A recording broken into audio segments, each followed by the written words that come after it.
வட்டார கல்வி அலுவலர்.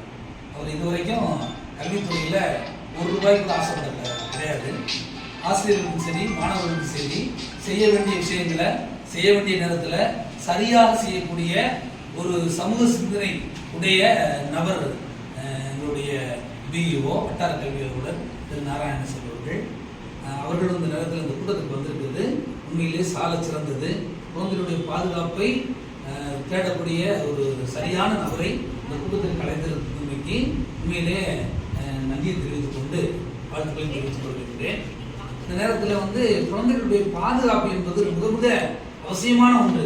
ஏன் அவசியம் சொன்னா, இன்றைக்கு போதைப் பொருட்கள் சகசமா படைக்கின்ற சூழ்நிலையில அரசாங்கமே என்ன செய்வது, இதை எப்படி சரி கட்டுவது இது தெரியாம திண்டாடிட்டு இருக்கிற சூழ்நிலையில எவன் போக முன்னாடி எல்லாம் இவங்களே சாராயம் காய்ச்சுவாங்க, இந்த ஆளுதே கஞ்சா வைப்பாங்க அப்படிங்கிறது வெளிப்படையா தெரிஞ்சிடும்.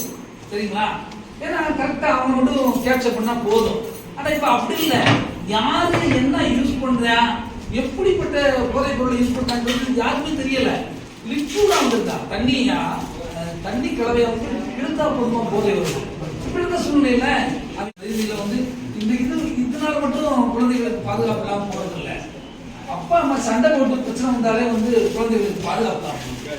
சொல்ல போனா இந்த ஸ்கூல்ல சண்டை போட்டு பிரிஞ்சிடுறாங்க. பிரிஞ்சுட்டு போனா பிள்ளைய பாதிக்கப்படுது. பிள்ளைய பள்ளிக்கூடத்துக்கே போகாம போகுது. அப்ப அப்பாட்ட பேசி பார்க்கணும், அம்மாட்ட பேசி பார்க்கணும், ஒன்றும் ஒத்து வராத சூழ்நிலை.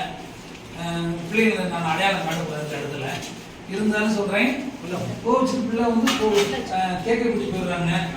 நான் முழு பேசி பார்க்க முடியல, இருந்தாலும் விடக்கூடாதுன்னு சொல்லி நினைச்சு இப்ப கேட்கப்பட்டு இருந்து அவங்க அம்மா வீட்டுல இருந்து வர்றதுக்கு ஒரு ஆட்டோ ஏற்பாடு பண்ணி மாசம் 1500 இப்ப பாதுகாத்துட்டு. அப்ப இது ஒரு வகையான பாதுகாப்பு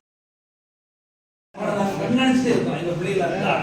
அப்படி இருக்கும்போது 8வது முடிச்சு 9th போய் ராயபுரத்தை சேர்ந்து படிச்சுட்டு இருந்த பையன் இந்த எலெக்ஷன்ல நடந்த எலெக்ஷன் இல்லையா, வேட்டு போட்டு புத்துப்பாண்டின்னு ஒரு பையன் 2 விரல் போச்சு, விரல் பாதிக்கப்பட்டுச்சு.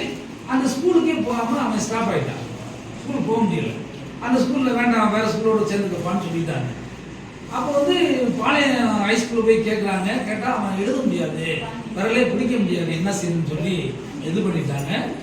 அவங்களும் முயற்சி பண்ணிருக்காங்க பேரண்ட்ஸ் முடியலன்னு சொல்லி கடைசியில் நம்மகிட்ட சொன்னாங்க. எனக்கு தெரியாது பாருங்க.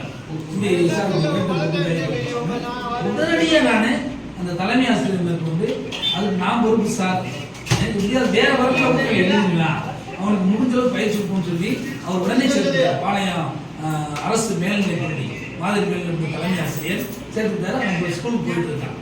அப்ப என்ன சொல்லணும்னு சொன்னா, நம்ம பெருமைக்காண்டி இல்லை, முடிஞ்ச அளவு கண்ணில் படக்கூடிய பிள்ளைங்களை பாதுகாக்கிறதுக்கு என்ன முயற்சியோ அந்த முயற்சியை முழுமையா நாங்க எடுத்துட்டு இருக்கோம். சொல்லாமலே எடுத்துட்டு இருக்கோம். பல்வேறு முயற்சி நடந்துட்டு இருக்கு. இது போல நாம சமூக அக்கறையோட இங்க வந்திருக்கிற நபர்கள் நாம 10 பேருக்கு சொல்லுவோம், வெளியில சொல்லி நம்ம சூழ்நிலையில நம்ம சார்ந்த இடத்துல இருக்கக்கூடிய குழந்தைகளை பாதுகாப்பதற்கு அனைத்து முயற்சிகளையும் எடுப்போம். இது மாதிரி கூட்டத்தில் பல்வேறு கருத்துக்களை வெளியிருக்கக்கூடிய ஒரு நல்ல மனிதர்களை பொறுப்புள்ள நம்ம வச்சிருக்கிறோம். உண்மையிலே மகிழ்ச்சி. கோயில் அவர் சிறப்பாக இருப்பதற்கு அதுவும் ஒரு காரணம் என்று சொல்லிக்கிட்டு இந்த நேரத்தில் இந்த கூட்டத்தில் பங்கெடுக்கக்கூடிய அனைவருக்கும் நன்றியை தெரிவித்துக் கொண்டு நன்றியோடு விடைபெறுகிறேன்.